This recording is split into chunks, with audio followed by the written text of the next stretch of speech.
ብልታችሁን ለምንድን ነው ማሳደግ ወይ ማተልቅ የምትፈልጉት? ምክንያቱም ብዙ ኢንቦክስ ይደርሰኛል ማሳደጊያ መድኃኒት ምናምን አለ ወይ? ማወቅ ያለባችሁ ነገር በመድኃኒት በሚቀባ ነገር የሚስተካከል አይደለም። ግን ለምንድን ነው ብልታችሁ እንዲተልቅ የምትፈልጉት? ለመልክ ለራሳችሁ ነው ወይስ ሚስታችሁን ለማርካት? ሚስታችሁን ለማርካት ከሆነ ማለት ነው የሴት ልጅ 85% የሴት ልጅ እዚህ ጋር ክሊቶሪያስ ውጭ ላይ ኦኬ፣ ፎቶ አልፖስትም፣ ውጭ ላይ ክሊቶሪያስ የምትባል ኤሪያ አለች። እሷ ማለት የወንድ ልጅ የብልት ጫፍ ማለት ናት። እሱም ያለው ነርቭ እሷም ጋር ያለው 8000 ነርቭ በጣም ሴንሲቲቭ የሆነ ኤሪያ ነው። ሴት ልጅን ለማርካት ፔኔትሬሽን ራሱ ላያስፈልጋት ይችላል፣ ውስጥ መግባት ላያስፈልጋችሁ ይችላል። ስለዚህ ለምንድን ነው እስቲ ብልታችሁ ማሳደግ የምችሉ? ለሴት ከሆነ ሴት ልጅን ለማርካት ብዙ አይነት ስቲሙሌሽኖች አሉ። ክሊቶሪያል፣ ቫጃይናል፣ ጂ-ስፓት። በዋነኝነት ክሊቶሪያልን ብቻ በመጠቀም ማርካት ትችላላችሁ። ስለዚህ ሴት ልጅን ማርካት የምትችሉ ከሆነ በትንሽዬ ብልት ማሳደጉ ለምን አስፈለገ የሚለውን እስቲ ንገሩ። ወንዶች ቶሎ ቶሎ ግንኙነት ካደረግን የስፐርም ካውንታችን ይቀንሳል፣ ባለቤታችንን ማስረገዝ አንችልም ብላችሁ እንደምታስቡ ሰምቻለሁ። የስፐርም ካውንት እውነት ነው ይቀንሳል። ነገር ግን ለረጅም ጊዜ ቆይታችሁ ለሳምንት ለ15 ቀን ከዛም በላይ የቆያችሁ የሚመጣው የስፐርም አይነት ግን ደካማ ዲኤንኤ ዳሜጅ ያጋጠመው ወይም ቶሎ ቶሎ ግንኙነት በማድረግ የሚመጣው የስፐርም ሴል ግን ጠንካራ ፍሬሽ እንደ ልቡ በሴቷ የመራቢያ አካል ውስጥ ዋኝቶ እንቁላሉን መስበር የሚችልና እርግዝናውም ለውርጃ ያልተጋለጠ ጠንካራና ጤናማ እንዲሆን ይረዳል ማለት ነው። ስለዚህ በሳምንት 2-3 ጊዜ ከዛም በላይም ብታደርጉ ጤናማ ነው ማለት ነው። አመሰግናለሁ። እዚህ ጋር 7 ዓመት ሆኖናል። 2 ልጆችም አሉን። ተወልጄ ያደኩት ገጠር አካባቢ ስለሆነ እኔ ተበርዣለሁ እና ምንም አይነት ደስታ ወይም ምንም አይነት ስሜት የለኝም በግንኙነት ጊዜ ማለት ነው። እና እኔ ከሱ በፊት ምንም አይነት ወንድ አላውቅም። እሱ ግን ከኔ በፊት በጣም ብዙ ሴቶች እንደሚያውቅ ነግሮኛል፣ ያወራልኛል በየወሬዎቹ መሀል። አሁን ላይ ግን የመጣብኝ ነገር ምንድነው? ይሰድበኛል፣ ያመነጫጭቀኛል። በድን አቅፌ ነው ከበድን ጋር ነው የምኖረው ብሎ ይለኛል። ምን ማድረግ እንዳለብኝ አላቅም። እባካችሁ አማክሩኝ። እኔ የራሴ በቂ የሆነ ገቢ የማገኝበት ስራ አለኝ። እሱም የግል ስራ ነው የሚኖረው። ኑሯችን ጥሩ ነው። ምንም አይነት የኑሮ የገንዘብ ችግር የለባቸውም። በዚህ ምክንያት ግን በስድቡ የተነሳ እኔ ለመሰደዱላ እስከማስብ ድረስ ደርሻለሁኝ። እባካችሁ ምን ታማክሩኝ ያላችሁ? ጭንቀት ላይ ነኝ ብላለች ማለት ነው። መጀመሪያ ጥፋትሽ የሚጀምረው ምንድነው መሰለሽ ውዴ? እሱ ስለ ሌሎች ሴቶች ሲያወራልሽ ከብዙ ሴቶች ጋር ግንኙነት እንደነበረው ብዙ ሴቶች እንዳወጣ ምናምን ሲነግርሽ አፍሽን ከፍተሽ መስማትሽ ነው። ሲጀመር እኮ የእሱ ብዙ ሴቶች ማውጣት እኮ ለአንቺ ምንም አይነት የጠቀመሽ ነገር የለም። አንቺን እንኳን አንዷን አንቺን ማስደሰት የቻለ ሰው አይደለም። ገባሽ? ብዙ ኤክስፒሪየንስ እንዳለው ይነግርሻል። ግን ምን ጥቅም? እስኪ አንቺ ጋር ምን መጥቶ ምን ጠቀመ? ምንም የጠቀመው ነገር የለም። እና ይሄንን ነገር መስማትሽ ራሱ ችግር ነው ማለት ጥፋትሽ ነው። እሱ ይሁንሽ፣ ያለፈ በቃ እንደዚህ አይነት ነገር አትስሙ ሴቶች። በቃ ያለፈ ህይወቱ ያለፈ ነው፣ አያገባችሁም እናንተ። አሁን ላይ ከእናንተ ጋር ያለውን ነገር ብቻ ነው ማውራት ያለበት ማለት ነው። ሌላው ደግሞ ሕክምና ማድረግ እንደማይፈልግ ምንም አይነት ነገር ወሬ እንደማይፈልግ ዝም ብሎ ብቻ እንደሚሰድብሽ ነግረሽኛል። ስለዚህ ግዴታ ሕክምና ማድረግ እንዳለባችሁ ንገሪ፣ ቆፍጠን ብለሽ ማለት ነው። ማድረግ ያለበትን ነገር ሁሉ ያድርግ። እሱ ደግሞ ካልሄደ ደግሞ አንቺ ብቻሽን ሕክምና ማድረግሽ ምንም ጥቅም የለውም። ምክንያቱም እሱ ነው ማድረግ ያለበትን ነገር ሐኪም ሊነግረው የሚገባው ብዬ ነው ማስበው። እናንተም ያላችሁን ሀሳብ አስተያየት አስቀምጡላት። ሌላው ደግሞ ምንድነው ቀን ሙሉ በስልክ የምታወሩ ከሆነ ቴክስት የምታወሩ ከሆነ ስለ እንደዚህ አይነት ነገር ለማውራት ሞክሪና አንቺ ሞክሪው። ቀን ሙሉ እያወራችሁ ደስ እንዲልሽ ስሜት ውስጥ እንድትገቢ ምናምን ልክ እዚሁ መጥቶ ብቻ ላይሽ ላይ ጉብ ስላለ የሚሆን ነገር የለም። ምክንያቱም እንደዛ ነው የሚመስለኝ ባልሽ እንደነገርሽኝ ከሆነ ማለት ነው። ነቀኑ ሙሉ ራሱ እያወራሹ ለምን ልጫሽ ነው ሰራሽ ሁሉ ወጥመጥሽን ቁርጥ እንዳያደርግልሽ ነው የምፈራው። ግን ያም ሆነ ቀኑ ሙሉ ለማውራት እንደዚህ አይነት ነገሮችን ለማውራት ምን ለማለት ሞክሪ፣ አንቺ ወደ ሙድ ውስጥ እንድትገቢ ማለት ነው። ከዛ በተረፈ እኔ እንግዲህ ሌላ ሀሳብ የለኝም።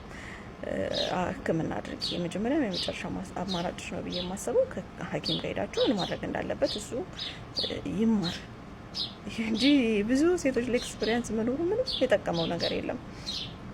እና ያላችሁን ሀሳብ አስተያየት አስቀምጡላት። ፎሎ ማድረጋችሁን እንዳትረሱ። ኮፒ ሊንክ ማድረጉልኝ ወዶቼ።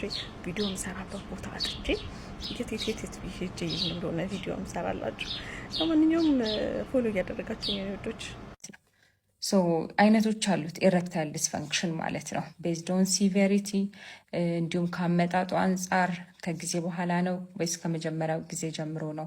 በሁሉም ሁኔታ ነው ወይስ ሁኔታዎች ይመርጣል ወይ?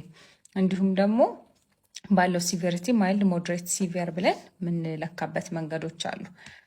የኤሬክታይል ፈንክሽን ስኮር የምንለው አለና በዛ ስኮር መሰረት ከ5 እስከ 7 ከሆነ በጣም ሲቪየር ነው የምንለው ደረጃ አለ። ከ8 እስከ 11 ከሆነ ሞድሬት ነው። ከዛ በላይ ከሆነ ከአነስተኛ እስከ መካከለኛ ወይም ማይልድ ቱ ሞድሬት ብለን የምንከፋፍላቸዋሉ። እነዛን ክራይቴሪያዎች አንደኛ የምናወጣበት ምክንያት የህክምና ኦፕሽኖቹን ለመምረጥ ይሆናል ማለት ነው። ሁሉም የብልት ጥንካሬ ችግር በሚዋጥ መድኃኒት ላይታከም ይችላል። ስለዚህ እሱን የህክምና አማራጭም ለመወሰን ያለውን የብልት የጥንካሬ ደረጃ ማጣት መከፋፈል ያስፈልገናል ማለት ነው። ያንን ስንከፋፍል በሚዋጥ የመስተካከል እድሉ ከፍተኛ ነው ወደሚለው የሚወስደን አለ። ከሚዋጥ ደግሞ በተጨማሪ የንዝረት ህክምና፣ የመርፌ ህክምና የሚያስፈልጋቸው የብልት ጥንካሬ ማጣት ያለባቸው ሰዎች አሉ የሚለውንም ይጠቁመናል ማለት ነው። ሌላኛው ምንድነው? ሪቨርሳብል እና ነን ሪቨርሳብል ኮዝ የምንለው አለ። ሪቨርሳብል ማለት ወደኋላ መመለስ የሚቻሉ ምክንያቶች ናቸው። ለምሳሌ ከነዚህ ምክንያቶች አንደኛው የደም ስር ችግር ሲሆን ነው። የደም ስር ችግር ደግሞ ሆኖ የደም ቅዳ ላይ ያለ ችግር ሲሆን ነው። የደም ስሮቻችን ደም ቅዳም ደም መልስም ስላለው ማለት ነው። አርተሪ ቬን የምንለው ስላለው ማለት ነው። አርተሪው ላይ ያለ ችግር ሲሆን የመታከም እድሉ በጣም ከፍ ያለ ይሆናል። ቬን ላይ ወይም የደም መልስ ላይ ችግር ሲኖር ግን ህክምናውን ከሚዋጥም ከመርፌም ከንዝረትም ከፍ ሊያደርገው ይችላል። የኔ ወንድም ደስታህን ያጣህበት ቦታ ላይ ደስታህን ለመፍጠር አትሞክር፣ ምክንያቱም ዘላቂነት የለው። የእውነት ሴት ልጅ የምትቀልጥለት ወንድ መሆን የምትፈልግ ከሆነ ሚስት እንደሆን እንድታከብር የምትፈልግ ከሆነ በጊዜ ውጣ፣ በጊዜ ግባ። ስራና አላማ ላይ ሲሪየስ ሁን። መንፈሳዊ ህይወት ላይ ሲሪየስ ሁን። ልጆች ላይ ሲሪየስ ሁን። ሚስት ላይ ሲሪየስ ሁን። በሚስት ማትደራደር ሰው ሁን። በአላማ ማትደራደር ሰው፣ ልጆች ላይ ማትደራደር ሰው። አቋም ይኑር፣ ንግግር ይኑር፣ ግጥሞች ይኑር፣ የራስ ዜማ ይኑር። እመነኝ ያልኩ ከዛ በኋላ ታየዋል። ግንኙነት እናድርግ ብሎ ከጠየቀ በኋላ ወንድ ልጅ ማለት ነው መከራውን በልቶ ጠይቆ ካገኘ በኋላ ለሁለተኛ ዙር ራሷ ናት የምትመጣው። ይሄንን ማመን አለባችሁ ሴቶች። ሚስትህን በማወቅም ይሁን ባለማወቅ በአንተ ተስፋ እንድትቆርጥ እያደረካት ነው። ሚስትህ ካንተ ፍቅርህን፣ ጊዜህን ትፈልጋለች። አንተ ደግሞ በተቃራኒው የቤትን ነገር ብቻ ስላሟላክ ለሷ በቂ ነው ብለህ ታስባለህ። ይህ የተሳሳተ መንገድ ነው። ስለዚህ ይሄ ስህተት መሆኑን ተረድተህ ሚስትህ ላይ አተኩር። ሚስትህን ፍቅርና ጊዜ በአግባቡ ስጣት። አዲስ የፍቅር ግንኙነት እየጀመሩ ያሉ ሰዎች አብዛኛው ጊዜ የሚሰሩት ስህተት ፍቅረኛቸውን መፈተን ነው። ይህ ነገር ብዙ ጊዜ ሀፕን የሚያደርገው ሴቶች ላይ ሲሆን ፍቅረኛዋ ምን ያህል ታማኝ እንደሆነ እርግጠኛ ለመሆን ብላ በጓደኛዋ አማካኝነት እሱን ትፈትነዋለች ማለት ነው። እና ጓደኛዋ በቴክስት ሊሆን ይችላል፣ በስልክ ሊሆን ይችላል፣ ታማኝነቱን ብዙ ጊዜ ቼክ ታደርጋለች ማለት ነው። ይሄ የእሱን ታማኝነት ለማረጋገጥ የሚደረግ አካሄድ በጣም የስተት አካሄድ ነው። ፍቅረኛችንን እንድትፈትንልን ብለን የላክናት ሴት ምናልባት ፍቅረኛችንን ወደውም ልትገኝ ይችላለች። ምናልባት እናንተ ቀርታችሁ ሁለቱ የፍቅር ግንኙነት ሊጀምሩ ይችላል።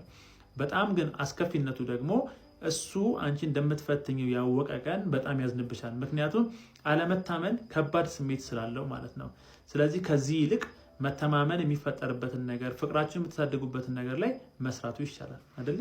ያው በጣም ሰዎች ይህን ነገር የሚያደርጉት በእርግጥ ወደው አይደለም አይደለም፣ ካላቸው ካለፈ ኤክስፒሪየንሳቸው ተከርተው ሊሆን ይችላል። በሚወዱት ሰው በፍቅረኛቸው የተለያየ በደል ደርሶባቸው ሊሆን ይችላል። ነገር ግን ይሄኛውን መንገድ ደግሞ በጣም አይሰራም፣ በፍጹም ሲሰራም አይተን አናውቅም በእርግጥ። እና እንደዛ ከማድረግ ይልቅ በግልጽ ያለብንን ፍርሃት ለዛ ሰው በማሳወቅ በጋራ በጉዳዩ ላይ ትረስት እንዴት ቢውልድ ማድረግ እንዳለብን በዛ ሪሌሽንሺፕ ላይ መስራትና ያን ነገር ማምጣት ይቀላል በጣም። ኤግዛክትሊ ይሄንን በማድረግ ፍቅራችሁን ፍሎሪሽ አድርጉ። ይመቻች። ወንድ ልጅ የምር ሲያፈቅርሽ በተራ ነገር ይበሳጭብሻል፣ ይናደድብሻል፣ ጥፋትሽን ይነግርሻል፣ ይመክርሻል። ነገር ግን ለአንቺ ጭቅጭቅ መስሎሽ ሊሆን ይችላል። ይህንን ባህሪውን የማችው ከሆነ ግን ሂጂ ስላንቺ ግድ ስለማይሰጠው ወንድ ጋር መብትሽ ነው።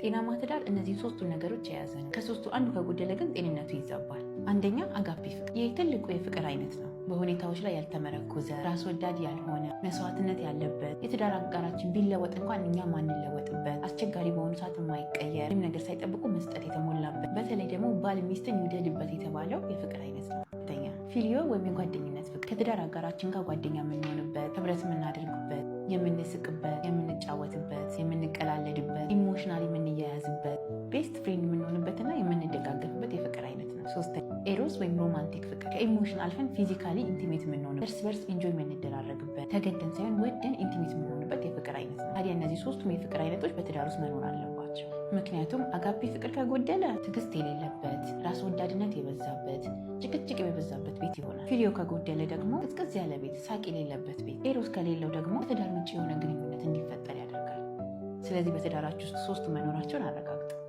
ሻሎም